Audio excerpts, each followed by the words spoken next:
All right, AFC Championship game. Finally, we get Lamar versus Mahomes in the postseason. Should be an awesome game. And let's talk about the guy who was coming off of an MVP season and a Super Bowl MVP season, Patrick Mahomes, and also coming off of an amazing game against Buffalo. But he's got his work cut out for him. This is no slouch defensively with Baltimore. Well, let's get into it.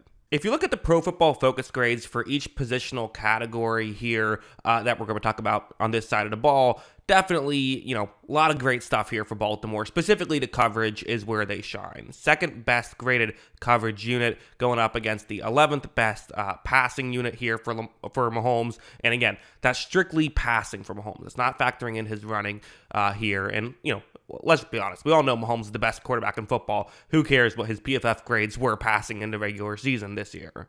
Mahomes' receiving core, again, the Chiefs' receiving core, I should say, is, middle of the pack. It's maybe not as bad as some people realize, but it is just a little bit, worse than average. So still not ideal. The pass blocking here for the Chiefs, though, has been solid. 8th best, although going up against a pretty good pass rush unit as well. So definitely have, maybe some, their work cut out for them a bit.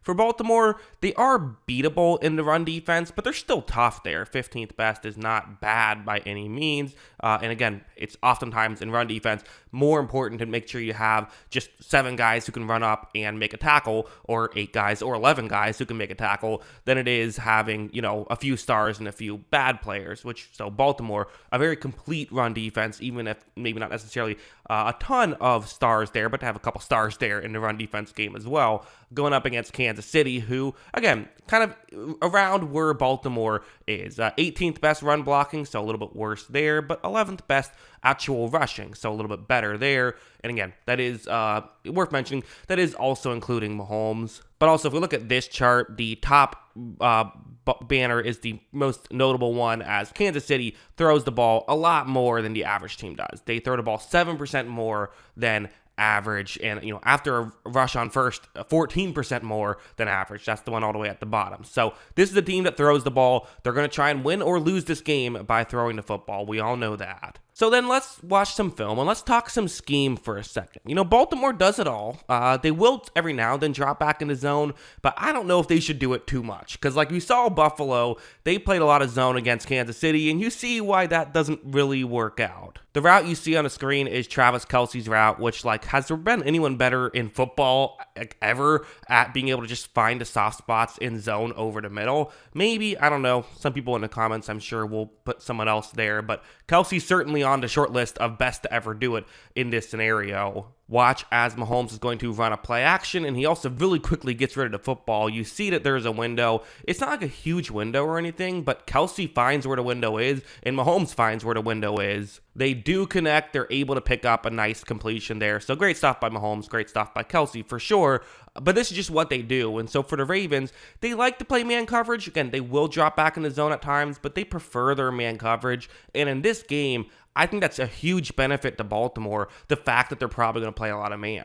This chart is exactly why I think Baltimore matches up really well defensively against Patrick Mahomes and the Kansas City Chiefs. So this is going to be how each of the Chiefs receivers, how they play in man versus in zone. And you see, the top 2 guys are the main guys, right? Kelce and Rashee Rice. We kind of talk about those two as really the key factors in the passing game for Kansas City. But you look at both of them, and they're miles better against zone than against man. Yards per route ran, that's what Y/RR means. Travis Kelce, 1.55 yards per route ran against man and a 75 PFF grade, but against zone, 2.51 yards per route ran and an 87 PFF grade. Whereas for Rashee Rice, again, he's nearly a yard per route ran better when he's in going up against zone, and he's also double-digit PFF points better when he's going up against zone. So Kelce and Rashee Rice much better against zone. If you play a lot of man, it's not to say you're limiting them, because again, 1.55 and 1.86, that's still a decent amount of yards per route ran, but you're just massively limiting them. Now, a counter to that for Kansas City could be Justin Watson. He is much better against man than zone, and shockingly so. 2.27 yards per route ran against man, but just 0.79 yards per route ran against zone. At the same time, though, if you're the Ravens, you'll take the Chiefs trying to force the ball to Justin Watson, right? Like, you can live with that. Guys like Isaiah Pacheco and Marquez Valdes-Scantling also have significantly better numbers in man than zone. Noah Gray's kind of the same either way. So, again, Watson, Pacheco, MVS, that's probably where the Chiefs are going to be looking. At the same time, though, again, you'll take that if you're Baltimore. If they're looking away from Kelce and Rice, and for me, I would still probably try to look towards Kelce and Rice, but they're going to have their work cut out for them. It might end up being like Marlon Humphrey and Kyle Hamilton on those guys, or maybe, you get Patrick Queen or Roquan Smith on Kelce. Like, you're going to have tough matchups there. But let's go over here. It was hard to find, again, a good film for Mahomes against a defense similar to the Ravens, because really there is no defense like the Ravens, right? They are one of one in a lot of ways. But, going over to Miami was blitzing all the time. They were having tons of one-on-one matchups. On this one, Mahomes takes a snap. He's going to look downfield, and you see that McCole Hardman, who I didn't even talk about in the chart because he didn't have enough snaps to qualify, but, he is certainly wide open right here. So that's one X factor, I think, is the speed of some of these Chiefs receivers. And again, you don't have to blitz just because you play man coverage, but a lot of times you do blitz when you play man coverage. You do have to wonder, if they get some of these matchups, can Mahomes hit on this? Can they get someone this open? Now, again, there's the other aspect, which is just because you're getting someone open doesn't mean it's a completion. On this one, it looked like a missed throw, but then Mahomes got mad at Hardman, so I don't know exactly what happened there. But we've seen this type of thing happen where they've had guys open and haven't been able to hit it, the MVS drops and all of that. At the end of the day, obviously for the Chiefs, you still want to get guys open, and for the Ravens, you don't want to let guys get open. But that's just another interesting factor. But honestly, all of that aside, what's one thing that could be a massive factor? A play like this. So Rashee Rice, it's zone coverage here for Buffalo, but Rashee Rice running a route underneath. Okay, sure, fine. Let's see what happens. Well, Mahomes looks down the field. He doesn't love what he sees, and now there's pressure, and a quick pressure. So, okay, here we go, right? This is what Baltimore would want to do in the championship game, make stuff like this happen. But we can talk about the receivers all we want. We can talk about the tackles and how they can give up pressure all we want. Then we can talk about the Ravens' great coverage unit all we want. But at the end of the day, Patrick Mahomes is still going to be on the field, and he still can find ways to make things happen. Watch him get around that pressure, and at this point, now he gets it over to Rashee Rice, and look at how open Rashee Rice was. And not just that, but now you're getting the ball in Rashee Rice's hands in open space. And if Mahomes can do this with Kelce or Rice, this could be a really dangerous situation for Baltimore. As you see, Rice is going to run after the catch, pick up a ton of yards right there.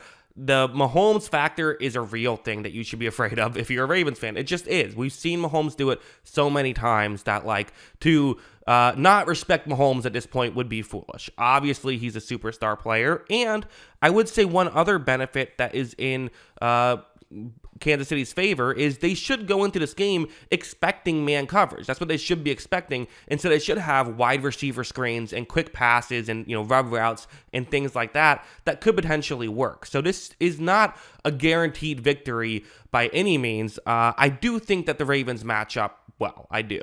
So predictions page here, the Ravens season defensive points per drive is an amazing 1.39, by far and away the best in football. The Chiefs offensive points per drive this season was not bad, actually on the high end, but not like elite either, 2.09. So what am I predicting here? I'm going 1.7 points per drive, and maybe this is just an insane overreaction given the the matchups and the Ravens defense and all of that, but I don't know. I just think this is a good matchup for the Ravens, and I think Mahomes is going to have to be Superman basically the entire game.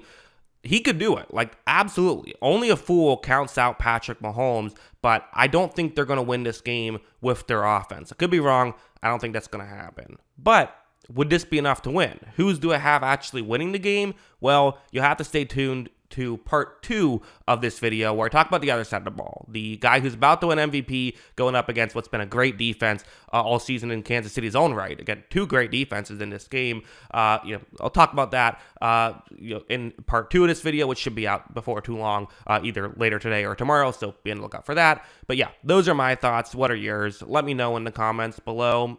Always love hearing from you, and of course, as always, thanks for watching.